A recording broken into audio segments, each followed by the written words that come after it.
Good morning friends, কেমন আছো তোমরা? আজ আমার শরীরটা যেন ভালো নেই, গরমে আজকে রান্না করলাম তো শুয়ে পড়েছি।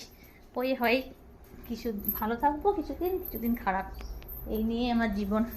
তোমরা কেমন আছো বলো বন্ধুরা। আজকে যেন বিশেষ কিছু রান্না করতে পারিনি গো। আজকে আমি কি করেছি তোমাদের কাছে তাও শেয়ার করছি, দাঁড়াও। আজ দেখো পালং শাক করলাম, পোস্ত বেটে রেখে দিয়েছি, দেখো আলু সেদ্ধ আর মসুর ডাল, ভাত আছে। এমনকি দেখো বন্ধুরা, এমন অবস্থা হচ্ছে মানে কিছু বোঝা ভাগা কিছু করতে পারিনি। সেলাই করছিলাম, সেলাইটা করতে পারলাম না, এত শরীরটা খারাপ।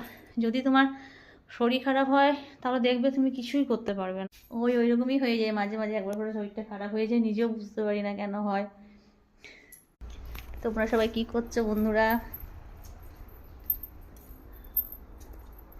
দেখো বউ সব কিছু কাপড়গুলো মিলেছে। আর একটা দেখো কি সুন্দর আজকে রোদ দিয়েছে। আমার কিন্তু রোদটা খুব মিষ্টি লাগছে, খুব ভালো লাগছে রোদটা। তোমাদের কেমন লাগে কি জানি, কিন্তু আমার খুব ভালো লাগছে রোদটা, মানে ভালো লাগছে। কি জানি জ্বর এসেছে কিনা। সবাই একটু পাশে থাকবে বন্ধুরা, এটা তোমাদের কাছে বলতে চাই। সবাই একটু পাশে থাকবে যাতে আমরা সবাই মিলে একসাথে এগিয়ে যেতে পারি। দেখো গমগুলো রোদে দিয়েছি, কি আর বলবো, এত ছাগল গরু আছে না। গেট থাকা সত্ত্বেও একটু যদি খোলা হয়ে যায় না তাহলে ছাগল চলে আসবে। দেখো গেটটা লাগানো আছে, বাই চান্স যদি একটু কেউ খুলে ফেললো ব্যাস, তাহলে একদম চলে আসবে ছাগল। আমার সকল বন্ধুরা খুব ভালো থেকো, আর সবাই একটু পাশে থেকো যাতে আমরা সবাই মিলে একসাথে এগিয়ে যেতে পারি। টাটা।